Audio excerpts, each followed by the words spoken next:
ರಾಜ್ಯದ ಕನ್ನೇರಿಯ ಅದೃಷ್ಟ ಕಾಡಸಿದ್ದೇಶ್ವರ ಸ್ವಾಮಿಗಳು ನಮ್ಮೆಲ್ಲರೂ ಕೂಡ ದೇವರಿದ್ದಂಗೆ. ಹಿಂದೂ ಧರ್ಮದ ರಕ್ಷಣೆಗೆ ಅವ್ರು ಮಾಡ್ತಾ ಇರೋಂಥ ಕೆಲಸಗಳು, ಬಡವರಿಗೆ ಅವ್ರು ಮಾಡ್ತಾ ಇರೋಂಥ ಕೆಲಸಗಳು, ಕೃಷಿಕರಿಗೆ ಅವ್ರು ಮಾಡ್ತಾ ಇರೋಂಥ ಕೆಲಸಗಳು, ಗೋವಿನ ಬಗ್ಗೆ ಅವ್ರು ಮಾಡ್ತಾ ಇರೋಂಥ ಕೆಲಸಗಳು ನೋಡ್ತಾ ಬಂದರೆ ಎಲ್ರಿಗೂ ಅವ್ರ ಮಾದರಿ.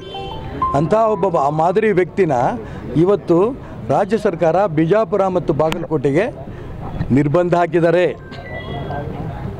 ಅದಕ್ಕೋಸ್ಕರ ನಾನು ರಾಜ್ಯ ಸರ್ಕಾರಕ್ಕೆ ಈ ಸಂದರ್ಭ ಒತ್ತಾಯ ಮಾಡ್ತೀನಿ, ತಕ್ಷಣ ನೀವು ಅವ್ರ ಮೇಲೆ ಹಾಕಿರೋಂಥ ನಿರ್ಬಂಧವನ್ನು ವಾಪಸ್ ತಗೋಬೇಕು. ಇಲ್ಲಾಂದರೆ ಈಗಾಗಲೇ ನಿಮ್ಮ ರಾಜ್ಯ ಸರ್ಕಾರ ಅಲ್ಲಾಡಕ್ಕೆ ಶುರುವಾಗಿದೆ. ಯತೀಂದ್ರ ಸಿದ್ದರಾಮಯ್ಯವರು ಆಗಲೇ ಒಂದು ಬಾಂಬ್ ಸಿಡಿಸಿದ್ದಾರೆ. ಮುಖ್ಯಮಂತ್ರಿ ಬದಲಾವಣೆ ದೃಷ್ಟಿಯಲ್ಲಿ ಅದು ಡಿ.ಕೆ. ಶಿವಕುಮಾರ್ ಬಗ್ಗೆ ಚರ್ಚೆ ನಡೀತಾ ಇದೆ ರಾಜ್ಯದಲ್ಲಿ, ಕಾಂಗ್ರೆಸ್ಸಲ್ಲಿ, ಕೇಂದ್ರದಲ್ಲಿ. ಇಲ್ಲಿ ಅದಿಲ್ಲ. ಅವ್ರು ಹೇಳ್ತಾರೆ ಸತೀಶ್ ಜಾರಕಿಹೊಳಿ ಅಂದರೆ ಈ ಸರ್ಕಾರ ಉಳಿಯಲ್ಲ.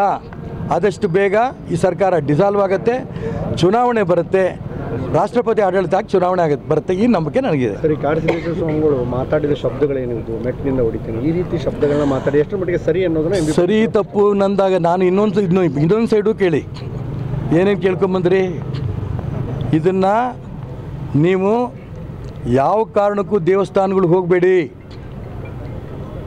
ಅದಾದ ನಂತರ ಮಾಂಸ ತಿನ್ನಿ, ದಾರು ಕುಡೀರಿ.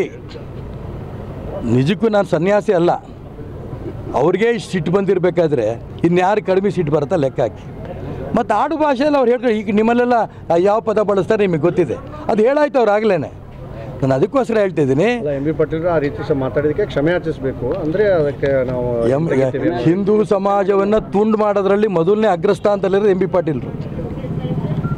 ಎಂ.ಬಿ. ಪಾಟೀಲ್ರ ವಿಚಾರನ ಈಶ್ವರ ಖಂಡ್ರೆ ಹೆಂಗೆ ಖಂಡನೆ ಮಾಡಿದ್ರು.